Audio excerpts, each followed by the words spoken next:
अस्सलाम वालेकुम। अच्छा स्टूडेंट्स, मुझे बताओ मेरी वॉइस सबको आ रही है क्लियर? सर आपकी आवाज़ मेस्ड अप है।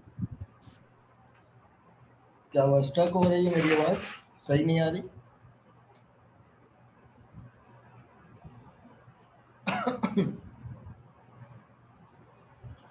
ठीक है जनाब, ठीक है। अच्छा, स्क्रीन शेयर हो रही है सबको?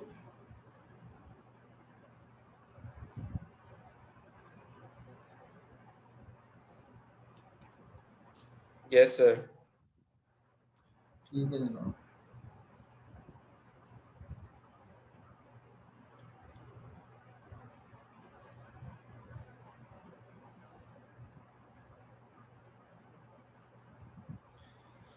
ओके, तो स्टार्ट करते हैं जनाब अपने नए टॉपिक के साथ।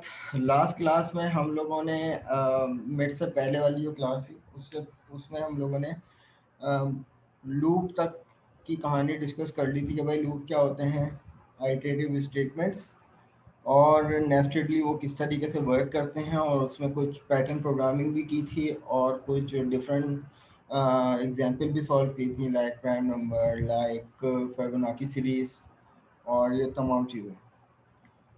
तो लूप को जहन में रखते हुए हमारे आगे के तमाम टॉपिक्स जो हैं वो चलेंगे। और जैसे कि आज का टॉपिक है हमारे एरेज का, कि भाई एरेज का क्या कॉन्सेप्ट होता है सी शार्प में, और क्यों इस्तेमाल किए जाते हैं। तो क्लास में सबसे पहले आप लोगों से एक जर्नल क्वेश्चन, इसको वाइवा मत समझना, कोई वाइवा नहीं हो रहा, सिर्फ जर्नल क्वेश्चन आप लोगों से पूछ रहा हूँ, जिसको जवाब आए वो दे दे कि भाई सिंपल वेरिएबल्स का क्या कॉन्सेप्ट है। आप लोगों के जहन में क्या समझते हैं कि भाई वेरिएबल्स का इस्तेमाल क्यों कर रहे होते हैं आप लोग? तो बैक एंड में क्या वो एक मेमोरी होती है या नहीं, क्या होता है? जो भी जहन में है वेरिएबल्स के हवाले से बताइए। सर वेरिएबल एक वैल्यू स्टोर करने के लिए यूज होता है। वेरी गुड, यानी एक कंटेनर है, तो हम उसको कह सकते हैं कि वो एक मेमोरी एलोकेट करता है। जी सर। वेरी गुड, बिल्कुल सही है।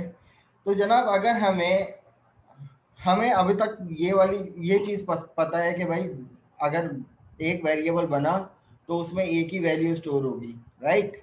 क्या ऐसा मुमकिन है कि अगर मैं इंटीजर ए के नाम से कोई वेरिएबल बनाता हूँ और उसमें दो वैल्यू स्टोर कर रहा हूँ, क्या ये पॉसिबल है? No sir. अब तक ये पॉसिबल नहीं है, क्योंकि हम हर वैल्यू के लिए एक यूनिक वेरिएबल बनाते हुए आ रहे हैं।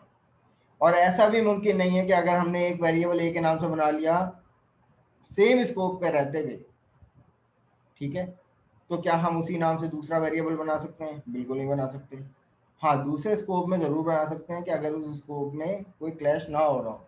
जैसे मल्टीपल लूप बना रहे हैं हम लोग, और लूप के अंदर इस तरीके से अगर हम बात करते हैं वेरिएबल की, कि फॉर एग्जांपल हमने एक लूप बनाया, ये एक अलग लूप है, और इसी तरीके से अगर एक और लूप बना देते हैं तो जनाब यहाँ पर आई में क्लैश नहीं आएगा। आपको इसका रीजन बता सकते हैं कि भाई दो एक ही नाम के दो वेरिएबल बन रहे हैं लेकिन कोई एरर नहीं आ रहा? सर क्यों? क्योंकि वो उस लूप का लोकल वेरिएबल है। हाँ, तो यानी मैंने आपसे यही अर्ज किया कि जनाब अगर स्कोप डिफरेंट है तो वेरिएबल एक नाम के 85 बन सकते हैं, बट शर्त क्या है कि स्कोप डिफरेंट होना चाहिए, राइट? तो यहाँ पर भी यही सिनेरियो, क्या भाई इसका स्कोप इस तरह से नहीं है। अगर मैं यहाँ से इसको कॉपी करके यहाँ पर बना दूँ और डिक्लेयर कर दूँ, और यहाँ से इस आई को हटा दूँ, तो भाई अब यहाँ पे बन आ जाएगा। अब ये तो बन गया, एक दफा एक्सेस हो गया, इसको डिक्लेयर किया था, एक दफा एक्सेस हो गया, लेकिन जनाब इसमें फंडा है। क्यों? क्योंकि आई एक ग्लोबल वेरिएबल है। अब ये पूरा स्कोप, इसका स्कोप क्या है, यहाँ से लेकर यहाँ तक। अब इस स्कोप में रहते हुए अगर कहीं भी ये आई का वेरिएबल बनेगा तो भाई फंडा है। आप लोगों को कल मिस ने एक चीज बताई होगी कि भाई for example static void show, कल मिस ने यकीनन आप लोगों को कुछ ऐसी बात बताई होगी कि भाई मेन से हटकर।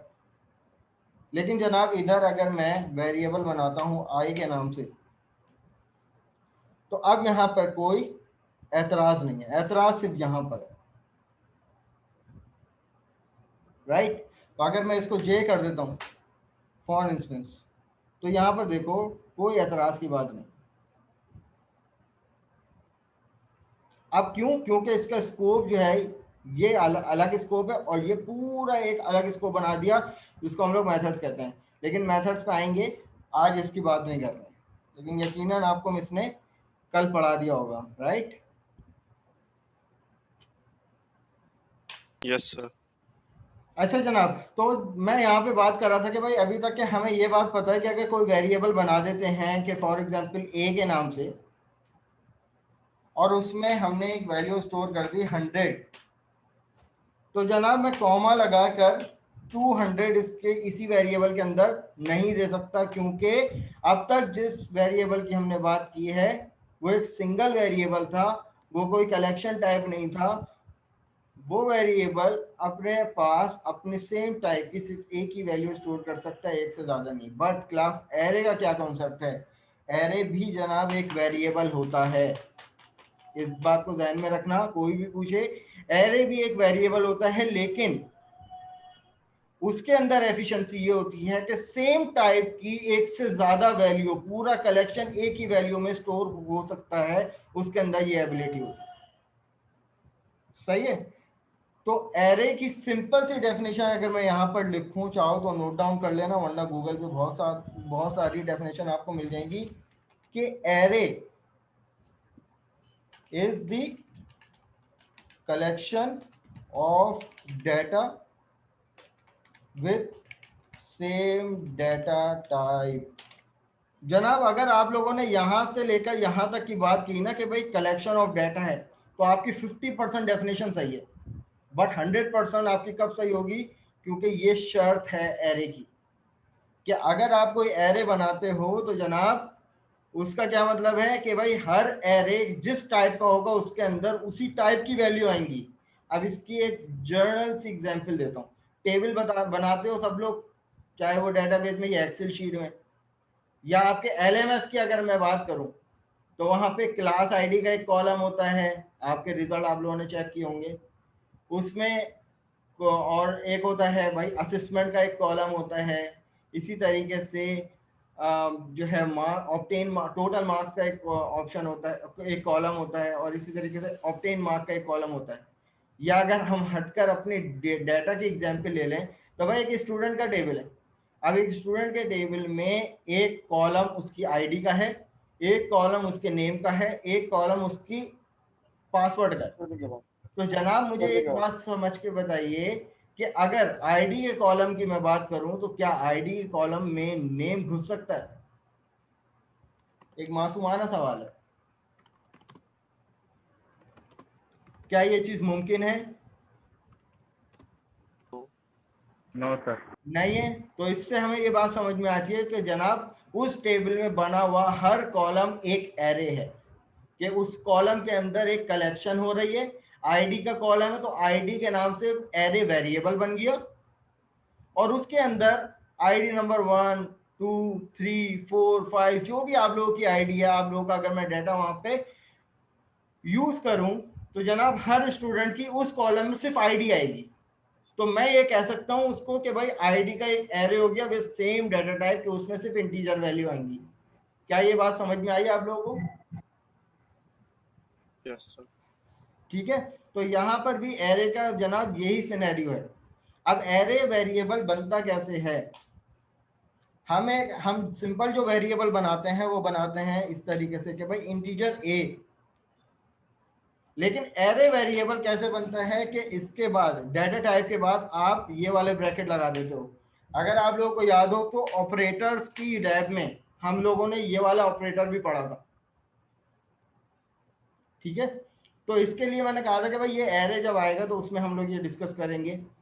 तो भाई ये कहलाता है इंडेक्स ऑपरेटर, यानी ये रैंक डिफाइन करता है कि भाई इसमें हम डिफाइन करते हैं रैंक, कि भाई इस एरे वेरिएबल का रैंक क्या होगा। अब रैंक भी मैं अभी बताता हूँ, रैंक मैं किसको कह रहा हूँ।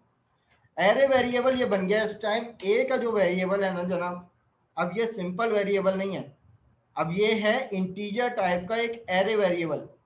अब इसका मतलब ये है कि अब इसमें इंटीजर टाइप की मल्टीपल वैल्यू आ सकती हैं। अब वो मल्टीपल वैल्यू कैसे आएंगी? इसको कहते हैं एरे की डिक्लेरेशन। ठीक है जनाब, इसको कहते हैं एरे एरे डिक्लेरेशन। जैसे आप वेरिएबल डिक्लेयर करते हो लाइक इस तरीके से इंटीजर ए इक्वल टू ये इस तरीके से, तो इसको कहते हैं कि भाई सिंपल वेरिएबल डिक्लेरेशन। लेकिन अगर हम यहाँ पर इसकी बात करें तो this is the array declaration. अब जनाब, अब जब हम लोग बात करते हैं कि भाई, अब मैं इस लाइन को कमेंट आउट कर देता हूँ। अब वेरिएबल को इनिशियलाइज करवाते थे हम लोग लाइक इस तरीके से। अब ये वो वेरिएबल था कि जिसके अंदर एट अ टाइम एक ही वैल्यू आती थी। लेकिन अब क्योंकि हम बात कर रहे हैं एरे वेरिएबल की, तो इसका हरगिज मतलब ऐसा नहीं है कि आप कॉमा लगा के 20 30, ये पैटर्न नहीं है इसका। अब इसका जो इनिशियलाइजेशन का पैटर्न है वो जनाब क्या होता है, मैं आपको सिंपली एक बात बता दूं कि एरे जो होता है वो एक कलेक्शन होती है, और सी शार्प की एक प्री डिफाइंड क्लास है। जैसे डेट टाइम क्लास थी जिसमें हम लोगों ने जब स्विच पढ़ रहे थे तो डेट टाइम की क्लास यूज की थी, और उसमें एक मेथड था कौन सा, डे ऑफ वीक का। तो वो जनाब डेट एंड टाइम की क्लास क्या थी, डेट एंड टाइम से हम लोग डेट टाइम डॉट नाउ कर रहे थे, तो current date and time out क्या आ रहा था। तो जनाब ये हमने बनाई है यूजर डिफाइन एरे, जबकि एरे की अपनी एक क्लास होती है। क्लास ये देखिए, एरे की जो है वो अपनी एक प्री डिफाइंड क्लास होती है, जो कि ये। अब इसके बारे में क्या कह रहे हैं कि भाई क्लास सिस्टम डॉट एरे, ये किस नेम स्पेस से बिलोंग है, सिस्टम डॉट एरे। और लिखा हुआ है provide the method of for creating manipulating searching sorting array, ये तमाम। तो एरे से क्या मुराद, कलेक्शन, कि आप इस एरे में सर्चिंग भी कर सकते हो, सॉर्टिंग भी कर सकते हो, तमाम एडिटिंग भी कर सकते हो। तो स्टेप बाय स्टेप इनकी एग्जांपल्स पे भी आएंगे आज। लेकिन अभी हम लोग क्योंकि इनिशियलाइज करने जा रहे हैं कि भाई एरे के अंदर वैल्यू कैसे स्टोर होती हैं, मैंने कहा कि भाई मल्टीपल वैल्यू स्टोर होती हैं। अच्छा जी, बचिया क्या कह रही हैं भाई, मैसेज पढ़ लेते हैं। सिंगल डाटा टाइप में स्टोर, चले खैर। अब यहाँ पे हमारे पास इंटीजर टाइप एरे आ गया एक। अब इसके बाद हम कीवर्ड लगाते हैं न्यू का। न्यू के बाद जो भी डाटा टाइप होती है वो लिखते हैं। उसके बाद यहाँ पर ये वाला ऑपरेटर जो है वो रैंक डिफाइन करता है। अब जनाब अगर मैंने यहाँ पर कोई भी वैल्यू दे दी, अब ये ऑप्शनल है कि आप यहाँ पर वैल्यू दो या ना दो। अगर मैंने फॉर सपोज वैल्यू दे दी 5, तो अब इसका मतलब ये है कि इस एरे के अंदर कैपेसिटी है कि सिर्फ 5 एलिमेंट्स इंटीजर टाइप के इंटर हो सकते हैं। तो मैंने यहाँ पे आपको बताया था कि भाई ये कौन सा ऑपरेटर होता है, क्लास ये रैंक ऑपरेटर होता है, ये रैंक डिफाइन करता है किसी भी एरे का। अब इसमें मैंने 5 दे दी, तो इसका मतलब ये 5 इस एरे की वैल्यू नहीं है, ये 5 इस एरे का साइज है। मैंने यहाँ पर साइज फिक्स कर दिया कि भाई इसमें इस एरे में, एक एरे में 5 से ज्यादा वैल्यू नहीं आ सकती। तो जनाब अब वैल्यू किस तरीके से देंगे, एक तरीके का तो या इस लाइन को कहते हैं कि एरे वेरिएबल हमने इनिशियलाइज कर दिया। ठीक है, मैं यहाँ पे कमेंट आउट भी कर देता हूँ।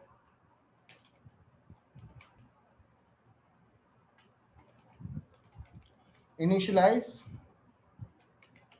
Array a. जनाब हमने ये एक एरे इनिशियलाइज कर दिया। अब हमें देनी है 5 वैल्यू। अब जरूरी नहीं है कि हम 5 वैल्यू दें, हम with in the range of 0। याद रखिएगा एरे की जो रेंज होती है ना, वो होती है 0 से लेकर n-1 तक। 0 से लेकर कहां तक, n-1। अब जनाब ये n की क्या है, ये n क्या होता है, ये n होता है ये वैल्यू। जैसे मैंने 5 लिखी, तो इस टाइम मेरे पास जो एरे की जो कैपेसिटी है जनाब, वो है 0 से लेकर n-1 का। क्या मतलब, कौन बताएगा, शाबाश। यूजर 4, डिफाइंड नंबर ठीक यूज है। अब यहाँ पर जो n था वो ये था। अब n-1 से क्या रिप्रेजेंट कर रहे हैं कि भाई यहाँ पर जो एरे की कैपेसिटी है वो 0 से लेकर 4। अब क्या इसमें 5 एलिमेंट आ सकते हैं, बिल्कुल आ सकते हैं। अब ये 0 क्या है, 0 से लेकर 4 का मतलब ये है कि ये एरे की इंडेक्सिंग है कि जनाब जब भी एरे बनता है तो वो एक मेमोरी एलोकेट करता है, उस साइज की मेमोरी एलोकेट करता है, और वो मेमोरी उसके उस मेमोरी के अंदर जो हर डाटा स्टोर होता है वो कोई ना कोई इंडेक्स पे स्टोर होता है। इसकी मिसाल मैं ऐसे दे दूं, कराची एक एरे है, कराची एक एरे है। अगर मैं आप लोगों की बात करूं तो आप लोग समझ लो कि एक डाटा हो। अब अगर आप लोग, जरूरी नहीं है कि भाई कहीं भी रह लो, नहीं, आप लोगों का अपना कोई घर है, तो वो घर का एड्रेस क्या है, आपका इंडेक्स है कि भाई आप उस इंडेक्स पर रहते हो, यानी उस एड्रेस पर रहते हो। तो इसी तरीके से एरे के अंदर आने वाला तमाम डाटा कोई ना कोई इंडेक्स पे जाकर स्टोर होता है।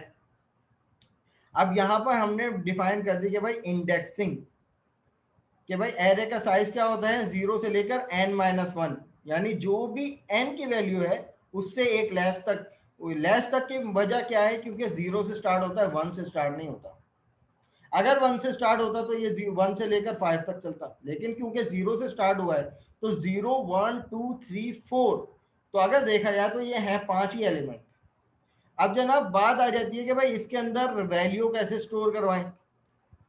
अब इसके अंदर वैल्यू कैसे स्टोर करवाएं, तो जनाब हमारा वेरिएबल था ए। अब ए का इंडेक्स मैंने कह दिया 0। अब 0 इंडेक्स पे पहली वैल्यू इंटीजर टाइप की देने जा रहा हूं, विच इज 10।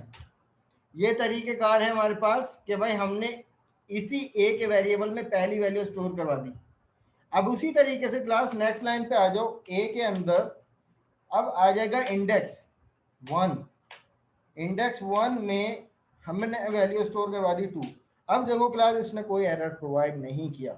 अब वेरिएबल क्या है, एक है, ये भी सेम ये भी सेम, बट इसके अंदर क्योंकि 5 का साइज हमने डिफाइन कर दिया।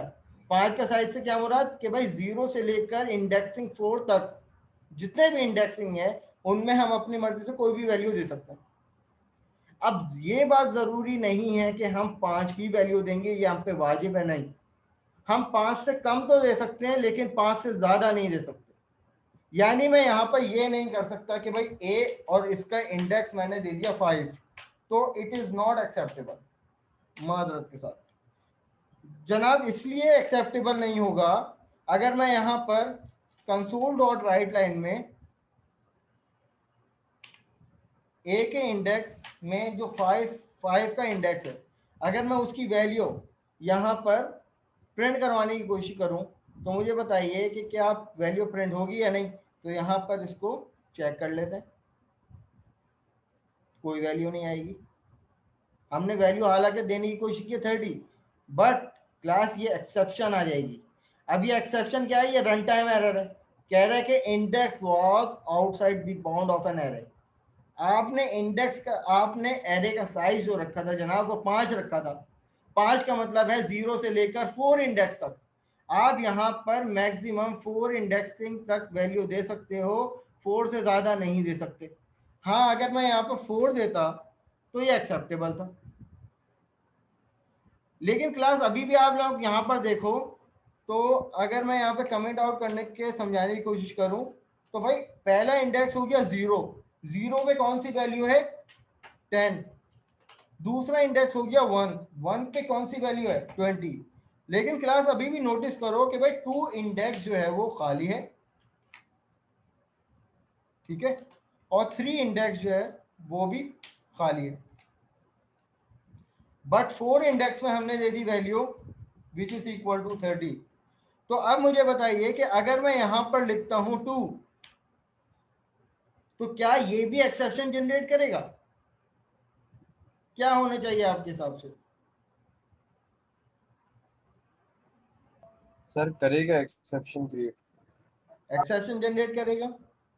चलो यहां पर देख लेते हैं ताकि हमें ये बात समझ में आ जाए। क्या नजर आ रहा है, 0। इसने खुद ही इनिशियलाइज कर दी, क्योंकि इस इंडेक्स पे कोई वैल्यू नहीं है, तो इसका मतलब हम क्वाइट क्लियर हो चुके हैं कि अगर कोई वैल्यू नहीं है तो जनाब वहां पर 0 असाइन हो जाए। चलो अगर हम यहाँ पर 3 को भी टेस्ट कर लें, तो यहाँ पर 3 को भी चेक कर लेते हैं। तो जनाब यहाँ पर देखिए 3 में भी वही आंसर। ये बात कितनों को समझ में नहीं आई। तो अभी सिर्फ इतना समझाना चाह रहा हूं कि भाई एक एरे जो है वो एक क्या होता है, कलेक्शन, लेकिन विथ सेम डाटा टाइप। मैं यहां पर अगर स्ट्रिंग देने की कोशिश करूंगा तो मादरत के साथ इट इज नॉट पॉसिबल, और साफ साफ लफ्जों में कह रहा है can not implicit convert type the string to integer. आप स्ट्रिंग नहीं देते, क्यों? क्योंकि भाई ये एरे जो है वो इंटीजर टाइप है। यहाँ पे इस टाइम ये वाली बात हुई कि भाई मैं आप लोगों की आईडी के कॉलम में नेम देने की कोशिश कर रहा हूँ, तो it is not acceptable. Students एक दफ़ा एक्नॉलेज कर दूं, क्योंकि ये बड़ा जो है वो हसास टॉपिक है। अगर इनिशियल लेवल पे चीज़ें समझ में नहीं आएंगी तो आगे जाके डिस्ट्रैक्ट हो जाओगे। अगर कोई कंफ्यूजन है यहाँ तक तो वही पूछ लो।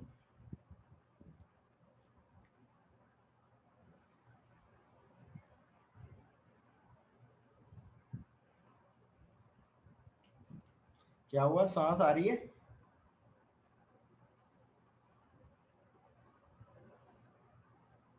सर अगर जी हम ये इंटीजर ए का एरे जो बना रहे हैं इसके बाद हम स्ट्रिंग ए का एरे बना दें तो क्या एरर शो होगा या एग्जैक्टली एक्सिक्यूटेबल होगा? बिल्कुल एरर शो होगा, क्योंकि हमारे पास सेम वेरिएबल नहीं बन सकते, चाहे वो स्ट्रिंग हो या इंटीजर हो। चलो यहाँ पर तसल्ली कर लेते हैं। अगर मैं यहाँ पर स्ट्रिंग का एरे बनाऊंगा तो वो कैसे बनेगा कि मैं यहाँ पर स्ट्रिंग टाइप रखूंगा और यहाँ पर रख दूंगा ए।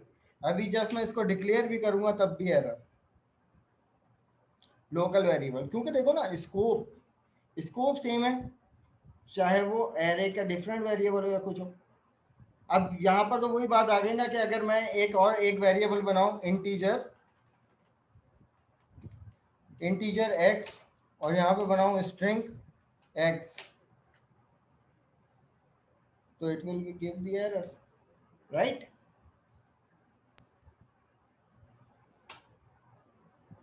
अच्छा जनाब, ये तो एक तरीके का था कि अभी हम ये नहीं देख रहे कि भाई एरे को एक्सेस किस तरीके से करवा रहे हैं। अभी हमने सिर्फ ये देखा कि भाई एरे बनता कैसे, डिक्लेयर कैसे होता है, इनिशियलाइज कैसे होता है, और उसके अंदर एक तरीकेकार है, पहला तरीकेकार है कि भाई हमने वैल्यू पास कर दी। लेकिन कोई ये एफिशिएंट रूल नहीं है। अगर एरे हमारे पास कलेक्शन जो है वो बहुत ज़्यादा हुई, किस तरीके से देंगे? तो ये हमने सिर्फ ये देखा कि भाई एरे के अंदर हर इंडेक्सिंग पे, स्पेसिफिक इंडेक्सिंग पे वैल्यू कैसे पास करेंगे। और ये चीज़ हमें समझ में आई कि भाई एक भी वेरिएबल है लेकिन उसके अंदर मल्टीपल वैल्यू क्या हो रही हैं, स्टोर हो रही हैं। हम अपनी मर्जी से एक वैल्यू या पूरा एरे जो है वो डिस्प्ले करवा सकते हैं इस तरीके से कि भाई हमने एरे लिया और उसका इंडेक्स बता दिया। अब अगर मुझे, आप लोग ये बताइए कि अगर मुझे 30 वैल्यू प्रिंट करवानी है तो मैं यहाँ पे कौन सा इंडेक्स दूंगा? 30 वैल्यू कौन से इंडेक्स पे? 4%। 4 पे है, तो मैं यहाँ पे दे दूंगा 4। अब इसी तरीके से अगर मैं यहाँ पर कहता हूँ कि भाई /t, फिर सॉरी मैं यहाँ पे कॉन्कैटिनेट करूंगा, फिर ये आ जाएगा कॉन्कैटिनेट। मैं दोबारा यहाँ पर एरे उठाया और उसके इंडेक्स पे कह दिया कि भाई मुझे 20 प्रिंट करवाना है, तो अब मुझे बताओ क्या मुझे वैल्यू देनी पड़ेगी?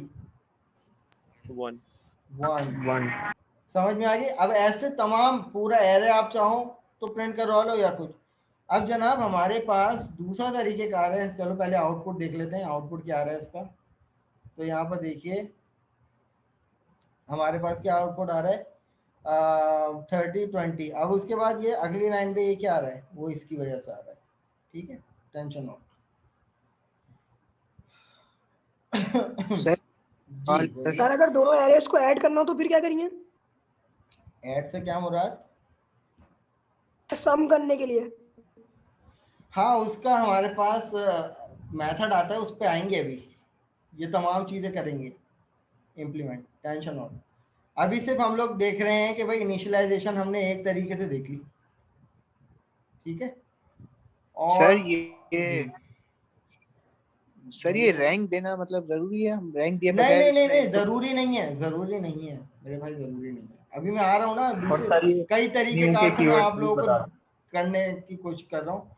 अभी कई जावियों से मैं एरे बनाना बता रहा हूँ। अभी एरे ये 2 लैब्स में चलेगा पूरा, अगली लैब भी एरे पे ही है, तो it's a huge topic, tension not, detail में पढ़ेंगे। लेकिन स्टेप बाय स्टेप चीज़ों को देख लो ना, ताकि समझ में आती रहे। जो आप लोग कह रहे हो वो तमाम चीज़ें पॉसिबल हैं और वो करेंगे भी, ठीक है, लेकिन स्टेप बाय स्टेप। अच्छा, एक तरीके का तो ये था कि भाई हमने एरे को जनाब डिक्लेयर इनिशियलाइज कर दिया और उसमें वैल्यू एक तरीके से ये दे दी। अब जनाब अगला जो है वो तरीकेकार क्या है कि फॉर एग्जांपल कि मैं यहाँ पर वही इंटीजर टाइप एरे बनाऊंगा और एरे का नाम मैंने दे दिया ए और इक्वल टू, अब इक्वल टू के बाद मैंने दे दिया न्यू। अगर आपको एरे में कोई वैल्यू नहीं देनी तो मैं यहाँ पे दे देता हूँ कि भाई इंटीजर, और यहाँ पे मैंने कह दिया इसमें कोई वैल्यू नहीं दे रहा, लेकिन उसमें कोई वैल्यू ना देने के बाद मैंने दे दिया कर्ली ब्रैकेट और यहाँ पे मैंने कह दिया कि भाई वैल्यू। अब यहाँ पे मैंने कोई रैंक डिफाइन नहीं किया। अब कंपाइलर जो है वो खुद इसके अंदर जितने भी एलिमेंट होंगे उसके मुताबिक खुद ही रैंक कंसीडर कर लेगा। अब फॉर एग्जांपल यहाँ पे 1, 2, 3, 4, 5, 6, 7। अब मुझे बताइए कि इस एरे का साइज क्या है, कौन बताएगा? शाबाश। 6 है। कहाँ से? तो मैं यहाँ पे कह सकता हूँ जनाब कि अब इस एरे का जो साइज है वो जनाब क्या है, 0 से लेकर n-1। मैं यहाँ पे कह देता हूँ कि भाई n-1, और इसका मतलब ये है कि जनाब 0 से लेकर 6। अब कंपाइलर इस कंडीशन में आपकी अपनी मर्जी है कि एक वैल्यू दो या कितनी भी वैल्यू दो, लेकिन क्लास एरे का भी एक फिक्स साइज होता है, तकरीबन 8000 कुछ होता है हर एरे का ना, तो इसका भी एक अपना लिमिटेड साइज होता है। लेकिन यहाँ पर हम अपनी रिक्वायरमेंट के मुताबिक यहाँ पर कोई स्पेसिफिक रैंक डिफाइन नहीं कर रहे जैसे हमने यहाँ पर डिफाइन किया था। तो अब यहाँ पर क्या है कि एक एरे वेरिएबल है, उसमें हम नंबर ऑफ वैल्यूज जो है वो स्टोर करवा रहे हैं। अब जनाब मुझे बताइए, सिंपल सा सवाल है कि अगर मुझे यहाँ पर 5 की वैल्यू प्रिंट करवानी है तो इसका इंडेक्स कौन सा दूंगा मैं? 4। ठीक है, अगर मैंने यहाँ पर 4 दिया तो इस इंडेक्स के मुताबिक यानी इस एरे के मुताबिक ये वाली वैल्यू क्या है, 0 पर है, ये वैल्यू क्या है, 1 पर है, ये वैल्यू 2, 3 और ये 4। तो ये चौथे इंडेक्स की कौन सी वैल्यू आ गई जनाब, 5। तो यहाँ पर सीधा सीधा यहाँ पर इस एरे में से 5 वैल्यू पुट की आ जाएगी। लेकिन जनाब अब यहाँ पर हमारे पास अब एक तरीके का तो ये था इनिशियलाइजेशन, हमने साथ में डिक्लेयर इनिशियलाइज भी कर दिया एरे को और उसके अंदर वैल्यू भी प्रोवाइड कर दी। लेकिन जनाब अगर हम यहाँ पर इसको फिक्स कर देंगे ना 10, तो अब यहाँ पर एरर है कि अब इस वाले पैटर्न में आप पे वाजिब हो जाएगा कि आपने 10 वैल्यू ही देनी है। आप ना तो 10 से कम दे सकते हो ना तो 10 से ज्यादा दे सकते हो। समझ में आ रही है? अब ये वाले पैटर्न में और ये वाले पैटर्न में सिर्फ इतना फर्क है कि इस पैटर्न में हम क्या कर रहे थे, पहले इनिशियलाइज करवा रहे थे और उसी रैंक के मुताबिक अपनी मर्जी के इंडेक्सेस पे वैल्यू दे रहे थे। लेकिन क्लास ये वाला जो पैटर्न है कि हम इनिशियलाइजेशन के साथ साथ वैल्यू भी दे रहे हैं, तो इस वाले पैटर्न पे आप पे वाजिब हो गया कि आप 0 से लेकर n-1। अब यहाँ पे अगर मैं इस पैटर्न की बात करूं तो यहाँ पर इस एरे को देखते हुए मुझे इसका साइज कोई बता दे, इसका साइज क्या, 0 to 9। तो अब मुझे बताइए कि क्या इस एरे वेरिएबल में 10 वैल्यू हैं? नहीं, 7 वैल्यू है। तो अगर मैं यहाँ पर एक और वैल्यू दे देता हूँ अभी भी एरर, एक और वैल्यू दे देता हूँ अभी भी एरर, और इसी तरीके से एक और वैल्यू दे दूंगा, अब यहाँ पर एरर नहीं आएगा। लेकिन क्लास अगर मैं एक वैल्यू भी अगर बढ़ा दूंगा यहाँ पर तो यहाँ पर जो है वो एरर दे देगा। क्यों? क्योंकि array initialization of length 10 is expected. साफ लफ्जों में कह रहे हैं। तो क्लास ये 3 पैटर्न है हमारे पास कि भाई ये हमने एरे डिक्लेयर कर दिया। एक तरीके का ये है कि जनाब आप इनिशियलाइज करके इस पैटर्न में आपको वैल्यू देनी है। आप ऐसा नहीं कर सकते कि आपने ये वाला पैटर्न दिया, अगर फॉर एग्जांपल मैं इसकी बात करूं, इस वाली कंडीशन में आपने इसको इस तरीके से डिक्लेयर करना है। लेकिन अगर आप यहाँ पे कोई वैल्यू नहीं दोगे तो यहाँ पे आपसे रैंक की वैल्यू एक्सपेक्ट करेगा। कह रहा है कि array creation must have array size और एरे इनिशियलाइजर। या तो आप साइज डिफाइन करो या तो एरे इनिशियलाइजर का क्या मतलब, इस तरीके से एरे को इनिशियलाइज कर दो 1, 2, 3 समथिंग एल्स। ठीक है, तो ये दो बातें कह रहा था। यहां तक मुझे एक्नॉलेज करो स्टूडेंट्स कि कोई भी कंफ्यूजन है तो पूछिए।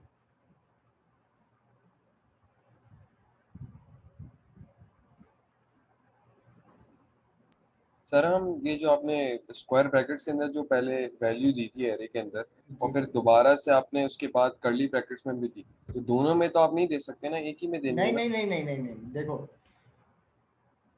इस चीज को क्लियर कर लो। अब मेरे पास एरे क्या है जनाब, ये है, ये मैंने एरे इनिशियलाइज कर दिया। इस टाइम मुझसे मांग रहा है कि अगर आपने इसमें कोई वैल्यू नहीं देनी यानी रैंक डिफाइन नहीं करना तो आप वैल्यू इनिशियलाइज कर दो, यानी इस तरीके से, या तो आप कोई भी ना दो या तो आप अपनी मर्जी की वैल्यू दे दो।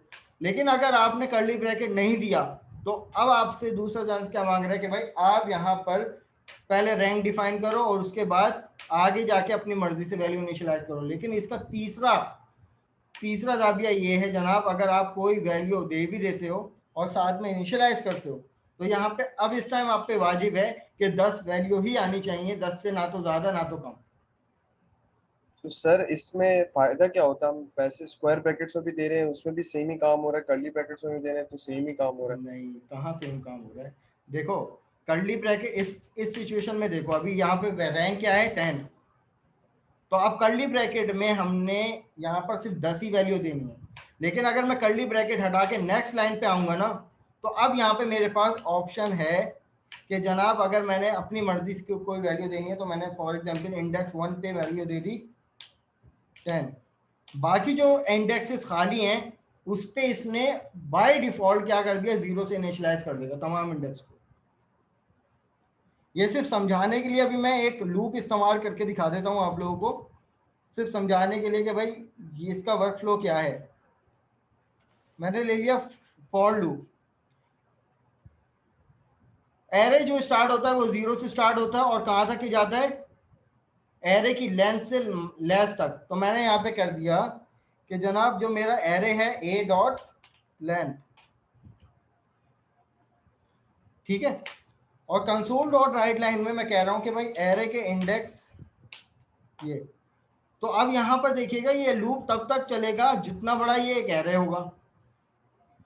तो यहाँ पर चेक कर लेते हैं कि इसका आउटपुट क्या आ रहा है। तो यहाँ पे ये देखिए, अब मैंने सिर्फ एक ही इंडेक्स पे अपनी मर्जी की वैल्यू दी थी, बाकी इसने तमाम जो पूरा एरे था 1 2 3 इसको काउंट कर लो तो ये 10 नंबर होंगे, 0 से लेकर 0 1 2 3 4 5 6 7 8 9 और यहाँ पर क्या आ गया 10।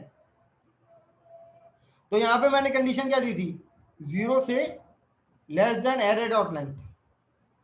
तो यहाँ पर इसने क्या किया कि भाई 0 यानी मैंने इंडेक्स नंबर 1 पे क्या वैल्यू दी थी 10, तो 10 वैल्यू उसने प्रिंट करवा दी। बाकी तमाम जो भी इंडेक्सेस थे उसने क्या कर दिया, सबको 0 से इनिशियलाइज कर दिया। ये सिर्फ समझाने के लिए अभी लूप पे आएंगे कि लूप से एरे को रीड किस तरीके से करवाएंगे। ठीक है भैया, फर्क समझ में आया? सर न्यू का कीवर्ड भी डिफाइन कर दिएगा कि यूज करना जरूरी न्यू है। मैं डिफाइन करता हूँ। न्यू का कीवर्ड जनाब वैसे तो हम लोग इसको ऊप में पढ़ते हैं डिटेल से। एरे क्योंकि एक प्री डिफाइंड क्लास है, सही है, जैसे मैंने आपको बताया ये क्या है एरे। अगर मैं फॉर एग्जांपल, चलो एक एग्जांपल करके दिखा देता हूं आप लोगों को कि भाई ये न्यू की क्या कहानी है। अब ये मैंने आपको बताया कि भाई एरे जो है वो मेरे पास क्या है, एक प्री डिफाइंड क्लास है जो कि एक कलेक्शन को रिप्रेजेंट करती है। और उसमें कलेक्शन कोई भी स्पेसिफिक नहीं है, कोई भी कलेक्शन आ सकती है, स्ट्रिंग का कलेक्शन आ सकती है या जनाब इंटीजर कलेक्शन आ सकती है, फ्लोट या डेसिमल, जो भी कलेक्शन आ सकती है। न्यू का कीवर्ड इसलिए इस्तेमाल करते हैं जनाब के अब फॉर एग्जांपल मैंने इंटीजर एक एरे बना दिया, बंद कर दीजिए। ठीक है, ये मैंने एक एरे बना दिया।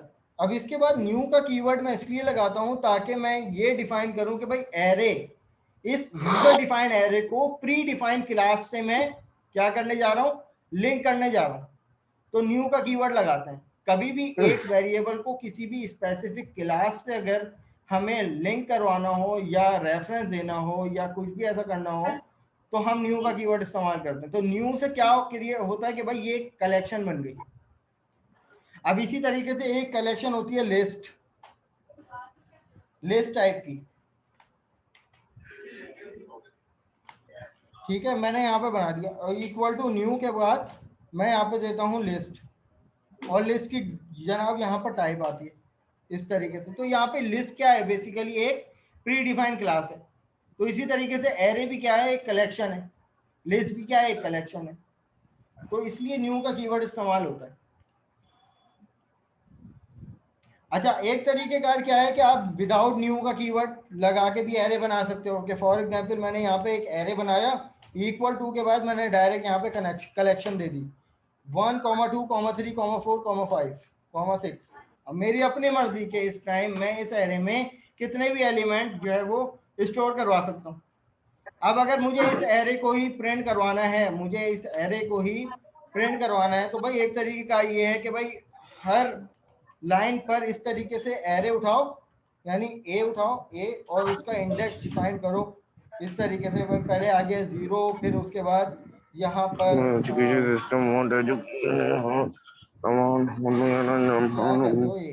कौन है? तुम लोग पता नहीं माइक क्यों नहीं बंद करते। चलो खैर, उसके बाद ये आ गया मेरे पास दूसरा एरे। अब ये आ गया 1 क्लास। मुझे एक छोटा सा जवाब दो, अब इस टाइम आपको क्या लगता है कि इसका आउटपुट क्या आना चाहिए?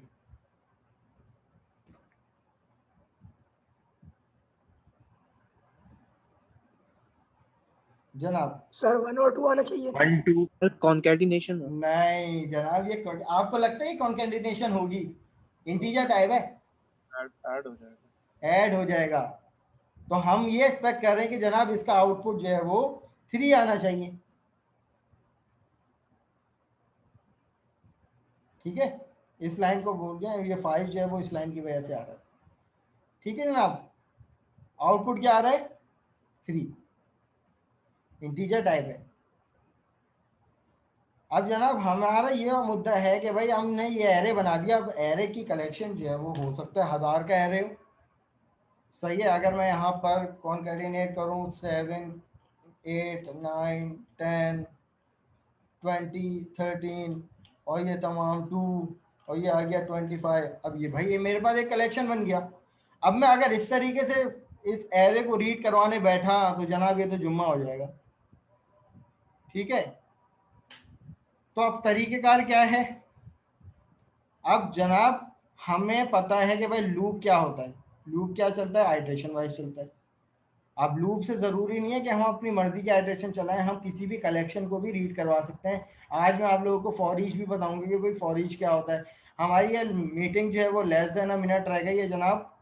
मैं यहाँ पर ये मीटिंग को मैं यहाँ पर स्टॉप कर रहा हूँ और दोबारा से आप लोग रीज्वाइन कीजिएगा, फिर यहीं से कंटिन्यू करेंगे।